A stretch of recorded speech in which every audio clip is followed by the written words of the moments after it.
Sa tahimik na bayan ng Pontevedra, Capiz, kung saan ang mga lumang bahay na kawayan ay nakatayo malapit sa ilog, at ang mga kwento ng matatanda ay mas pinaniniwalaan kaysa sa mga balita, may isang alamat na bumubulong sa hangin tuwing gabi, ang Amerinhik. Si Aling Nena, isang matandang manggagamot, ay nagbabala sa mga bata na huwag maglakad ng mag-isa sa gabi, lalo na kapag kabilugan ng buwan. Ang mga kaluluwang hindi matahimik, ang mga namatay ng marahas at walang katarungan, sila ang nagiging Amerinhik, sabi niya.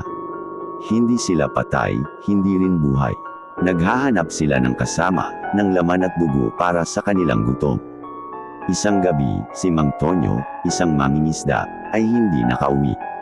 Nag-alala ang lahat. Pagkalipas ng 2 araw, natagpuan ang kanyang bangka, baligtad, sa ilog. Wala si Mang Tonyo. Ang mga matatanda ay nagtinginan, natatakot. Kinabukasan, habang papalubog ang araw, isang kakaibang amoy ang kumalat, amoy lupa, bulok na laman, at dugo. Nagkandado ang mga bahay, pinatay ang mga ilaw, at niyakap ng mga magulang ang kanilang mga anak. Si Elena, isang dalaga, ay nagbabantay sa bintana. Hindi siya naniniwala sa mga kwento. Ngunit nang marinig niya ang tunog ng pagkaladkad sa labas, at isang mahinang ungol, natakot siya. Hindi ito tunog ng hayop, o ng tao.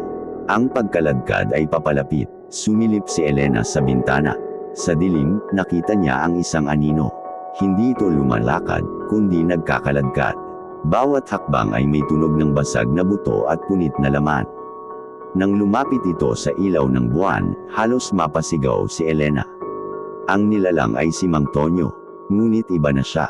Ang kanyang balat ay kulay abo, may mga bahaging nakalawit, at ang kanyang mga mata ay walang buhay.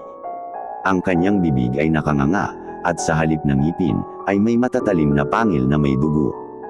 Ang isa niyang braso ay nakabitin, at ang isa pa ay dinudurog ang isang bagay na hindi niya makita, ngunit alam niyang laman iyon.